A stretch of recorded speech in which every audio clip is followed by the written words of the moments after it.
ternyata ada putaran kedua gimana? Putaran kedua. Kalau ternyata hasil berbeda gimana? Beda. Kepada yang terhormat Bapak Anies Baswedan beserta Mas Tom Lembong ya. Ini gimana ya sih Pak ceritanya ada putaran kedua? Kedua orang di dalam video ini ada lulusan Amerika loh. Ya, di mana metode quick count itu selalu dipakai di Pilpres di Amerika. Terus Anda sebagai lulusan Amerika nggak mempercayai hasil quick count. Sama satu lagi Pak yang paling penting, Bapak ini pernah menjadi direktur lembaga survei. Ya, semua masyarakat udah tahu ada jejak digitalnya. Surveinya untuk mencari. Terus sekarang kemana Caimin Pak? Kok Mas Tom Lembong yang nemenin Wapres Bapak kemana? Wapres Bapak sibuk ya ngurusin suara PKB di Pileg, ya kan?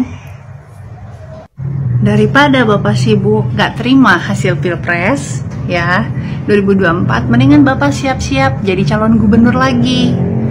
Bisa aja di Jawa Barat atau bisa aja di Sumatera Barat sama Aceh. Kan suara Bapak di dua provinsi tersebut agak lumayan ya Pak, menang lah di Aceh dan Sumbar. Tapi mohon maaf ya Pak, kalau untuk Jakarta nggak dulu Pak ya. Saya warga Jakarta ingin punya figur baru ya, figur yang menyatukan warga Jakarta, bukan yang memecah belah warga Jakarta Pak ya Pak ya. Jadi ya sudahlah Pak ya, kalau saya bilang sebagai tokoh nasional dan mantan Capres 2024 dan mantan gubernur ya Bapak lebih baik legowo lah. Kita memajukan NKRI. Kalau Bapak mau jadi oposisi silakan, ya kan?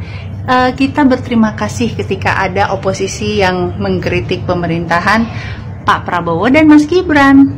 Tapi oposisi beneran ya Pak. Jangan oposisi ngadi-ngadi. Nggak sih, oposisi yang oposisi abal-abal. Banyak tuh ya, oposisi tapi abal-abal. Banyak juga. Tapi by the way, kalau Bapak mau jadi oposisi, gue pengen nanya deh Pak, Bapak punya partai nggak ya? Sendiri. Itu pertanyaan paling penting yang harus dijawab sebagai oposisi. Salam waras Pak. Oh. Aduh maaf apa, saya mau ketawa dulu. Lucu sih apa. Masih ngarep mau putaran kedua, mau suruh lantik cuma dapat 24%, yang 58% saja tidak ngebet mau dilantik, ini cuma dapat 24%. Pengen dilantik jadi presiden, apaan sih Pak? Makanya jangan minum obat tidur, kelamaan mimpinya kan. Bangun, ini sudah siang Abah, sudah 58%. No, di Sumatera Barat, bantu ke sana, buka mata, buka hati. Berubah nomor 2.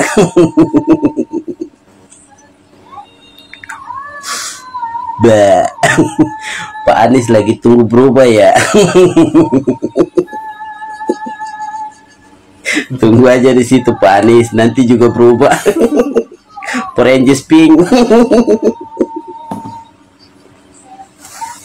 Pak Anies, tolong kalau haus jabatan, rakus kekuasaan, itu jangan terlalu dipamerkan di publik.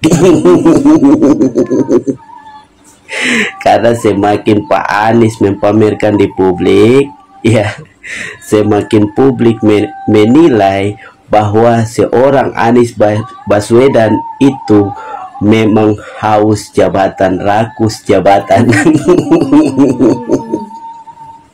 Pak Anies lagi tunggu putaran kedua ya.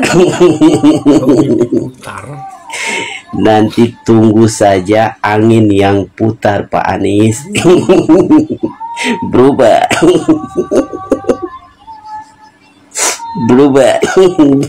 Dan ternyata suara pemilu tidak akan bisa berubah.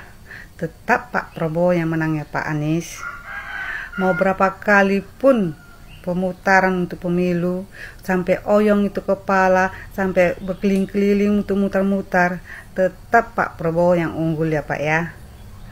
Oposisi Bapak ternyata masih menggilak jabatan untuk menjadi presiden ya Pak ya.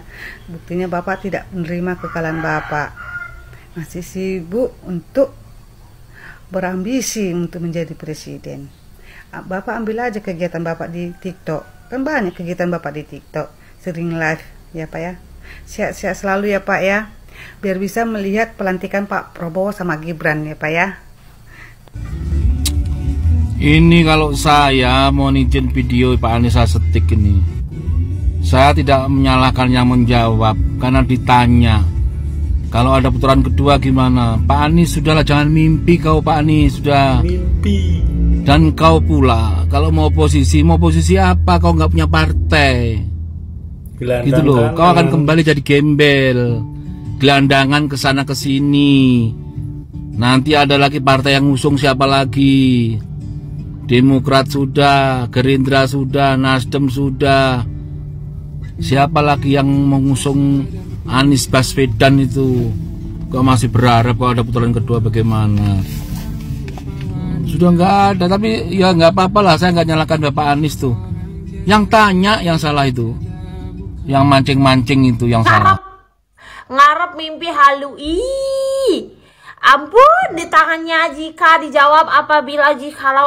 Dede mah liar Pak, Bapak mau ditanya kaki dulu jawaban kakaler. Pusing Dede mah. Jawaban nanti apabila ada putaran kedua kumaha Pak. 6 hari ke depan itu KPU akan mulai menyuarakan dan mengumumkan siapa pemenang daripada Pilpres Pak. Aduh Gusti, si Bapak mending ngarep kene. Putaran kedua geus jelas Pak, hasil Bapak oke 24% gitu kan ditanya. Ya Allah, kumaha cing Pak? Ngarep kene. Silahkan saja sih Pak. Dai halusinasi dan bermimpi mah gratis, silahkan. Pak Anies. Sayang sekali Pak, meskipun Bapak ini adalah seorang intelektual yang cerdas, tapi ternyata Bapak tidak memiliki jiwa kenegarawanan. Karena menurut saya pernyataan Bapak ini irasional gitu Pak. Karena Bapak menyampaikan di dalam video ini bahwa gimana nanti setelah tanggal 20 kalau hasilnya berubah, gimana kalau ada 2 putaran. Yang menurut saya ini udah nggak mungkin Pak Anies, karena jarak suara Bapak dengan Pak Prabowo sudah terlalu jauh. Jadi ini benar-benar narasi yang irasional dari Bapak untuk kali ini. Nah, apabila narasi Bapak tuh bilang bahwa kita tunggu saja setelah putusan Mahkamah Konstitusi, menurut saya itu lebih negarawan dan bisa saya hormati gitu Pak. Karena untuk penetapan KPU tanggal 20 besok sudah tidak mungkin berubah jauh. Suara Pak Prabowo berdasarkan quick count maupun berdasarkan rekapitulasi suara yang saat-saat ini tidak ditandatangani oleh tim 01 maupun tim 03 kebanyakan, itu sudah mutlak gitu loh Pak. Jadi nggak mungkin nanti setelah tanggal 20 tiba-tiba berubah suara Bapak tinggi atau suara Pak Ganjar tinggi dan tiba-tiba 2 putaran. Menurut saya nggak mungkin gitu loh Pak, sangat irasional. Nah gimana sih maksudnya? Ya Bapak bilang aja, ya udah nanti kita tunggu setelah putusan Mahkamah Konstitusi seperti apa. Apakah ternyata terbukti kecurangannya TSM atau enggak? Nah itu yang perlu Bapak nyatakan sebenarnya. Karena di dalam kondisi politik after pemilu ini Pak cukup kacau, dan Bapak menurut saya tidak menenangkan pendukung-pendukung Bapak dengan narasi yang menurut saya lebih rasional. Memberi harapan 2 putaran ketika setelah tanggal 20 besok, itu menurut saya sangat mengecewakan diucapkan oleh seorang intelektual seperti Bapak. Itu aja sih. Terima kasih Pak. Dengan mudahnya Pak Anies mengatakan kebebasan berbicara di Indonesia itu menurun. Indeks demokrasi yang ada di Indonesia itu. Kita kemudian bertanya kembali ke Pak Anies, demokrasi yang seperti apa yang Bapak maksudkan sehingga Bapak bisa mengatakan demokrasi di Indonesia menurun, terutamanya di bagian kebebasan berbicara. Aneh ini kalau menurut saya. Bukankah pendukung Bapak begitu bebasnya berbicara, begitu bebasnya menghina dan mencaci maki seorang presiden? Lantas, kebebasan seperti apa yang Bapak maksud? Bukankah sebegitu bebasnya sehingga kita memberikan ruang atas nama demokrasi, dan kalian menggunakan demokrasi itu hanya sibuk untuk mencaci maki? Yang menurun itu apanya Pak? Pertanyaan kami itu jadinya aneh itu. Kalau dibilang menurun, Kalau ada yang berbicara kemudian ditangkap, berbicara lantang kemudian ditangkap seperti zaman 98, itu saya percaya itu menurun. Tapi hari ini bukan seperti itu, Pak. Jika kemudian ada yang ditangkap, bukan berarti atas nama demokrasi dia menyuarakan, atas nama rakyat kemudian ditangkap. Tidak. Rata-rata yang ditangkap adalah kasusnya penghinaan, mencaci maki, mengolok-olok. Apakah itu pantas di ruang publik mengatakan hal-hal seperti itu? Saya rasa enggak, Pak. Demokrasinya justru meningkat. Yang menurun itu yang mendukung Bapak. Yang menurun itu yang memilih Bapak. Itu menurun. Jadi jangan diartikan pemilih yang memilih Bapak itu menurun, kemudian Bapak bilang demokrasinya yang menurun. Ya enggak banget lah, Pak. Bapak enggak jujur dalam hal ini, Pak. Silahkan Bapak nilai kembali, kemudian pakai hati, pakai kejujuran. Itu pendukung Bapak itu banyak sekali itu yang menghina, mencaci maki semaunya atas nama demokrasi loh, Pak. Jadi demokrasi seperti apa yang Bapak maksud? Gitu aja ya, Pak.